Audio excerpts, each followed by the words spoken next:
In the immigration system, there are multiple ways for you to be able to gain status in the country. Some of the most common ways are through marriage, through a sibling or a parent. But if you have no one here in the country, if you are a refugee, if you are escaping war, and you are the first person in your family to come to the United States, getting any sort of status through, um, if you want to call it like a traditional way of like asking to get status, that line is nearing infinity. And so it makes it really hard for people to come into the country if they have no ties.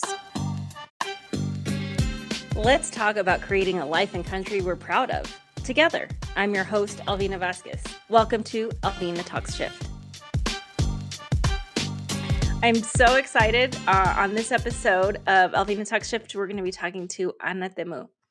Ana and I met probably in 2012 when I actually just moved over from the political space. And honestly, she's been a mentor to me. She's taught me so much. And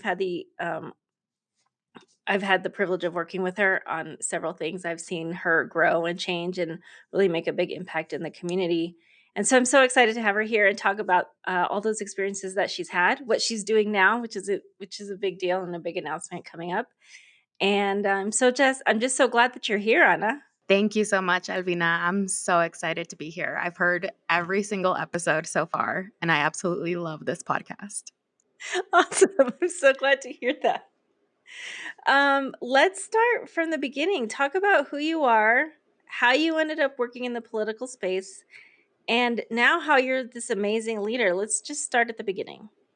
I love that. And I do want to say that I just appreciate so much your role in my life. I think that you've just been a great Oh, mentor, friend, just someone that I can lean on through the ups and downs. And it's just been the best experience having you in my life. Um, but yeah, with that, uh, I always begin with saying that I believe my story begins with the story of my parents. My father came from Mexico as an economic refugee, and my mother came from Guatemala, escaping genocide during the Guatemalan Civil War. And I was born in LA, and I was raised seeing how much they struggled because they didn't have any sort of status. Um, and then through the years, seeing so much injustice in the healthcare industry, in the legal system, and seeing how much suffering, how much injustice there was as I was growing up, and as I was becoming more aware of the things happening around me in my world, I couldn't just sit back and see the people that I loved suffer. But I had no words for it until the Colorado Immigrant Rights Coalition came to my high school, and they did a presentation on the broken immigration system. And it was one of the most eye-opening experiences of being able to say, like, we are just as equal as everybody, and this is the injustice that mhm. we've been facing for so long. It was a really empowering moment for me because I was able to find a solution, work towards a solution, and feel like I was doing something.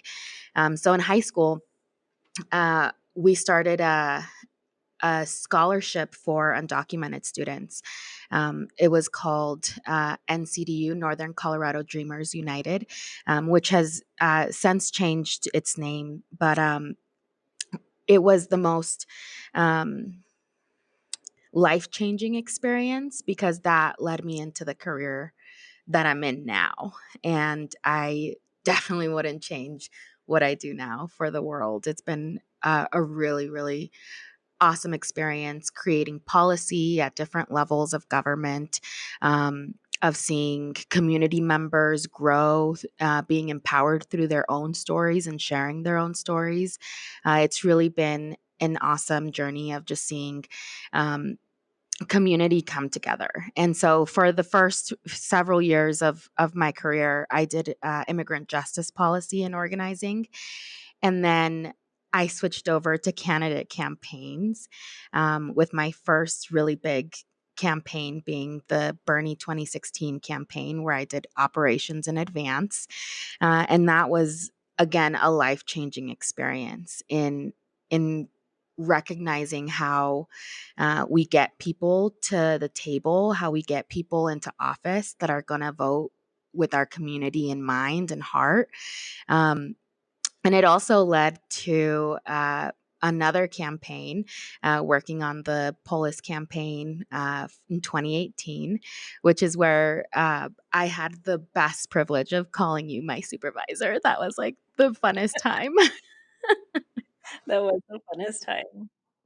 So tell me, so for folks that don't know, describe to me the different statuses. What does no status mean? What does status mean? And there's a lot of people that live in this gray area. And what does that mean for individuals and families when there's mixed status? Let's dive deeper into what those terms mean and the impacts that has on community. Yeah, definitely. So, in the immigration system, there are multiple ways for you to be able to gain status in the country. Some of the most common ways are through marriage, through a sibling or a parent. But if you have no one here in the country, if you are a refugee, if you are escaping war, and you are the first person in your family to come to the United States, getting any sort of status through, um, if you want to call it like a traditional way of like asking to get status, that line is nearing infinity. And so it makes it really hard for people to come into the country if they have no ties, or if they don't have $1 million or aren't a star athlete or a superstar. And so people end up without any sort of status. And that means that they don't have a social security number. They aren't um, authorized to work in the country. Um, and under the law, it is a crime to be here without status. Um, and it, especially if you came through without any sort of legal entry. And so people that are immigrating to the country, they will cross the Rio Grande. They'll come through California. My mother rode on the train that drives through from Central America through Mexico, and a lot of the people just come into the country, and so people end up with no way of potentially identifying themselves, or even being able um, to get identification from their country of origin. So they end up getting, without this status, they end up getting what they call chuecos. And so people will find ways to work. They'll either work under the table or they get what is called chuecos. But when people are here and they have families, as long as you're born in the United States, you get citizenship. Um, and so then you get a circumstance where the parent that came in, crossed the border, um, and doesn't have any sort of status, now has a child that has full citizenship. And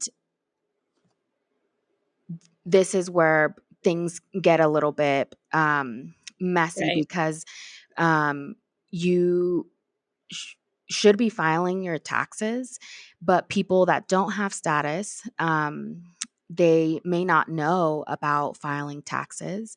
There are ways that Yeah. the IRS provides identification numbers for people that don't have any sort of status. It's called an ITIN, the individual tax identification number.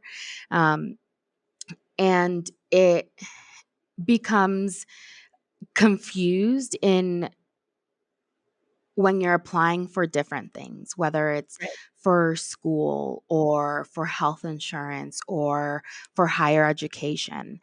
You need to be able to prove that you've been paying taxes and that you've been filing taxes. And I had seen it so much, especially when you go into higher education, that students who are citizens are filing a FAFSA, and they're parents, either they um, filed like in they didn't know that they needed to file every single year, or they hadn't filed taxes ever, and then now the student is the one that has to face the um, dealing with, like, explaining to our government that they have Yeah. citizenship and that their parents don't have citizenship. And so that's when you start to get mixed status families, and there is everything in between no status and full citizenship.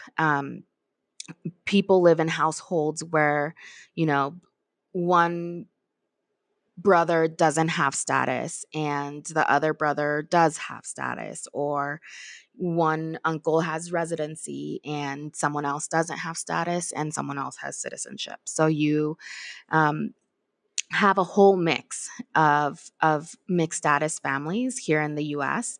Um, and really learning about how so many people have different immigration journeys to the country, and really learning about Yeah. everyone's immigration journey to the country.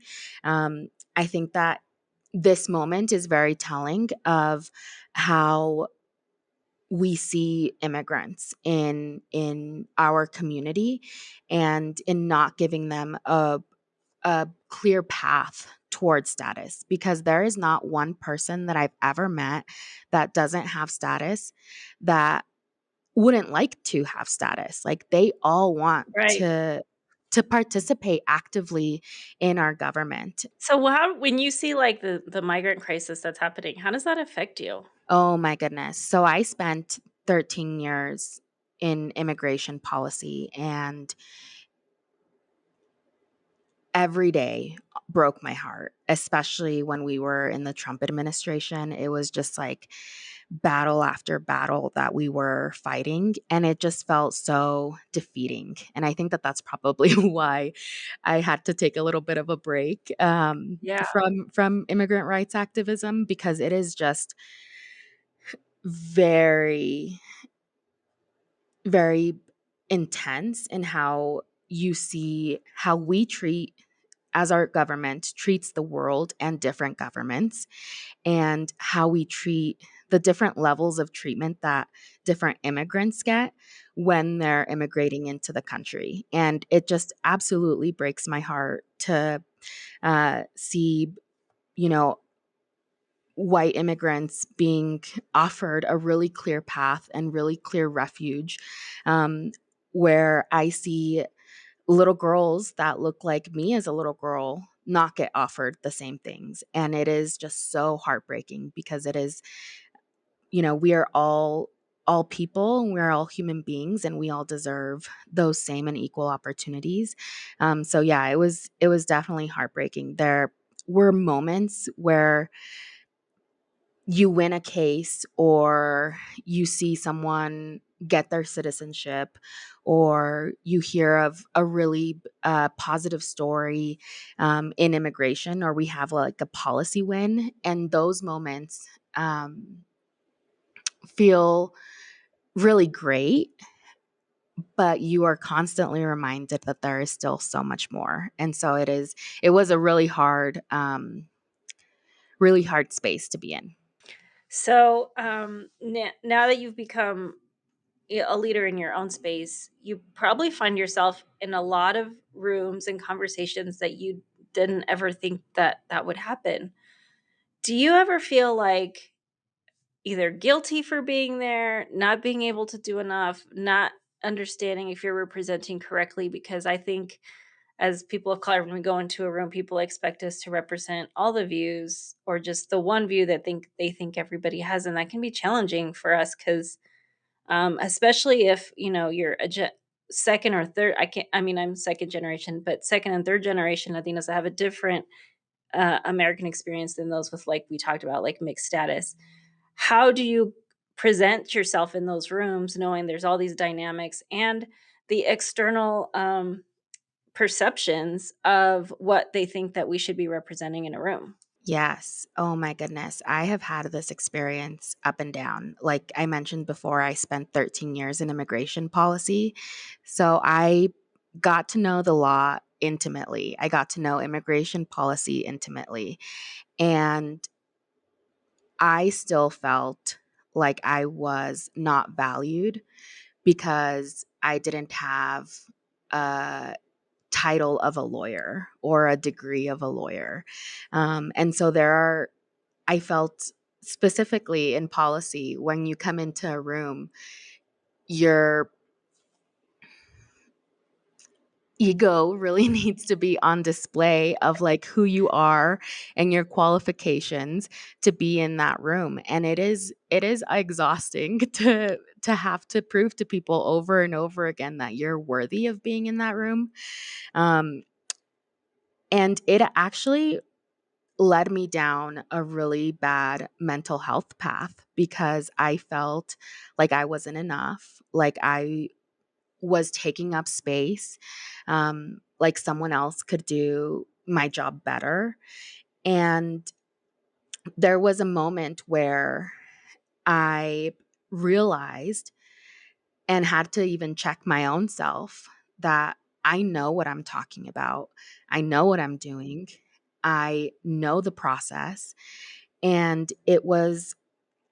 I really had to like come out of my hole, um, because several times, most people, especially people of color, they may feel like they need to prove themselves to be in the room, or they may not feel like they know the right answer. But I've seen that by speaking your truth, speaking through your lived experience, you are probably the most knowledgeable person in that room.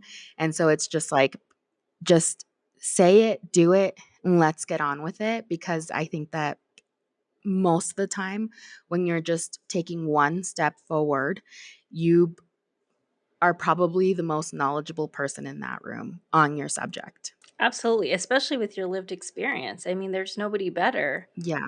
to advocate for these issues because you have folks that are in this kind of savior mentality that go into those spaces without that lived experience. And how do you, I mean, how, if those folks are so blind to not see how valuable that your experience is, but you're still getting it done, I think that's what makes you such a good like leader. Is I've seen you lead in those spaces where probably you felt uncomfortable, others made you feel uncomfortable, but like you said, you just say it and get it done, and then do your best to recover because that's really hard, and then wake up the Yep. next day and get back to it. Yep. So how do you recover? How do you recover from all of that trauma that you experience in those spaces? Oh my goodness. I will be the first person to advocate for therapy, universal therapy, honestly, because it's been one of the most healing ways that I'm able to process everything that's happening in my life. Um, but then I also really am intentional in how I spend my off time, and making sure that I am spending my off time with my mom, my husband, my little brother, my son, people that fill my cup. Um, because there's been several times where my heart has been just absolutely broken from something that's happened, at a national level, at the border, or even here in Colorado, that I sometimes just need some time with my mom or some time with my son. And those are probably the most significant refueling moments, to be able to come back, not just to be able to come back, but to know that you have a reason, something worth fighting for, that keeps bringing you back to the consistent fight that you have. Yeah. And so, a couple years ago, I had started my business after the Pullis campaign. You went over to ACLU. You were there for a while. You left, and what are you doing now? And why are you doing? Oh my goodness. When I tell you that I had a a big impact on my mental health being in public policy, it was a very big reason why. I think it was the primary reason why I left, honestly. And I had to spend some time just recovering, honestly, doing nothing, just staying at home and trying to recover all of the pieces that I had just shattered throughout the years. And I learned through you and through Val Nosler Beck at Upstream that there is this whole world of consulting. And I was so scared to go off on my own, start my own business. But there was a time when I started poking my head out of my basement, that every day, almost, it felt like every day. I think it was literally every day that you would tell me that, yes, I can do it. Yes, you should start a firm on your own. Go for it. Like, there's there's no limit to what you can do. And that really brought me back to life, in all honesty, and starting my own business, in seeing how you get contracts and how um, fulfilling it is to really find a new contract and work through that contract and Yeah. work for yourself. It has been the most empowering thing. And I think that that really built me up again in the confidence of being able to tackle something new and tackle something much bigger that I thought would be easy, but then I found out that it was very cumbersome. And now I have started my own print shop, specializing in political prints. And I do this because I see my clients, I see my friends, I see my colleagues, I see you and Val. It's hard to get all of your political printing done in the time that you need it, done by a union shop. And it just, I am going to try to really fill that need of political prints, because I know just how fast it needs to get to people's hands, how fast it needs to get to the doors, how fast it needs to get into the mail. And so that is what I've been up to recently, is starting my own print shop. And we've been open maybe like a week, and it's been so great to see the support from people. I mean, I know it's definitely needed, but that's generally even like the labor space. And I talked to Stephanie about this a little bit. It's generally a pretty white space to be in printing, any kind of these materials creation. And so I think having your voice and your vision, and like I said, your lived reality of what resonates, like you're going to be able to spot those things come across. You'll be able to know, I mean, the things that you're going to know about key issues that are coming up and how we're talking about them. You're going to be like and you probably are already, but you're going to be a little fountain of knowledge of everything that's happening in the state, because you're going to be the go to. That is so much political power. And I like, you are going to be at the center of all of these materials that are going out to voters.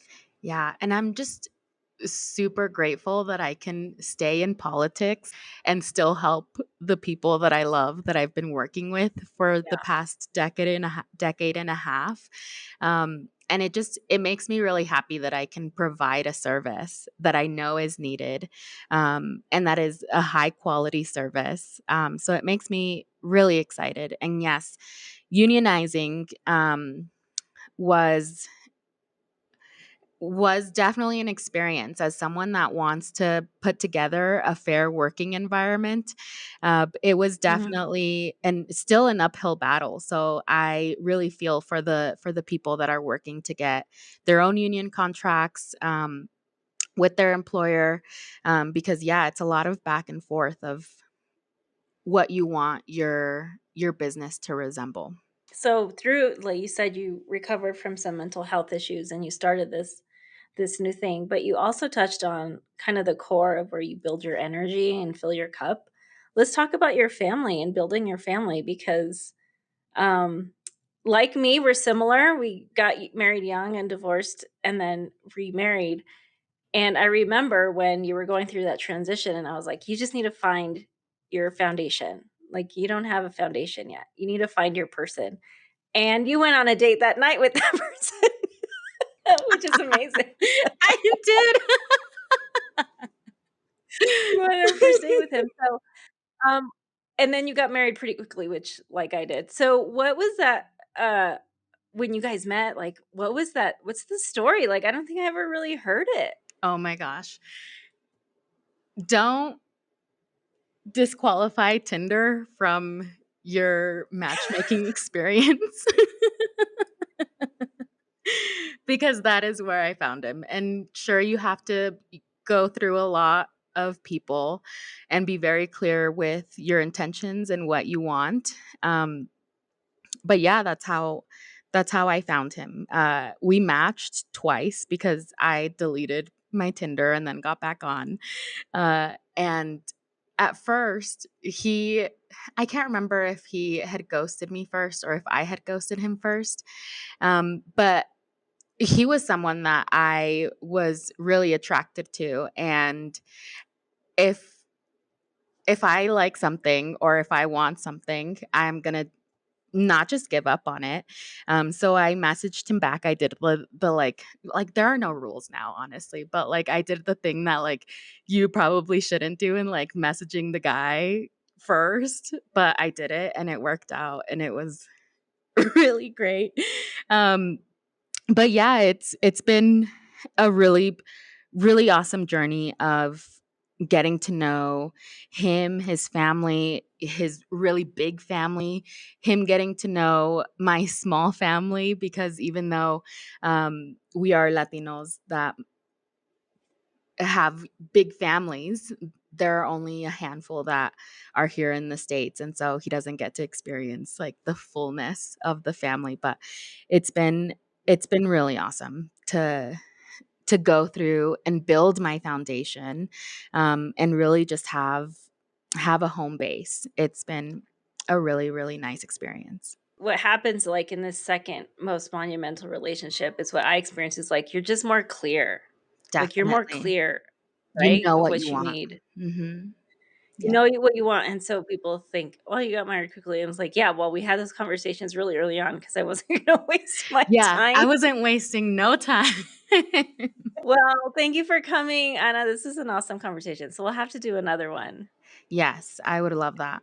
And, any last thoughts that you wanna share with the youngins out there that are getting pummeled by this political discourse and how ugly it might seem some days?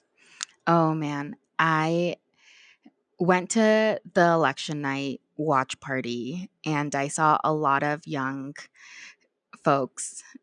And the thing that I wish I had said to them in conversation is to find what you're passionate about outside of politics and Right. have that fuel your cup, whether it's the arts or music or reading.